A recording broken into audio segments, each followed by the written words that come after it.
Hi అండి. ఈరోజు నేను మీకు పెసరట్టు చూపిస్తున్నాను.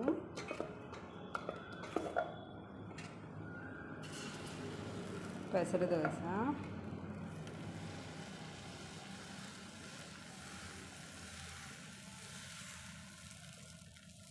మామూలు దోశలాగా పెసరట్టులోకి ఎక్కువ బియ్యం వేసుకుంటే అట్ట రాదండి, బాగోదు, గట్టిగా ఉండిద్ది.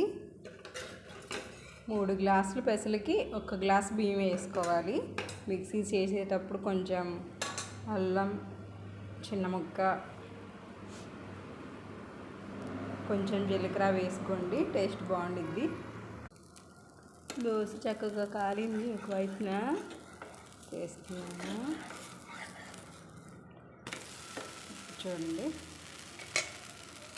చక్కగా రోస్ట్ అవుతుంది.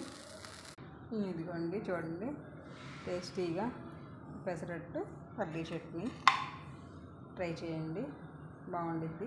పెసరట్టు పెసలు వెయిట్ తగ్గడానికి కూడా మంచిగా పనిచేస్తాయండి. పెసరట్టు ట్రై చేసి చూడండి.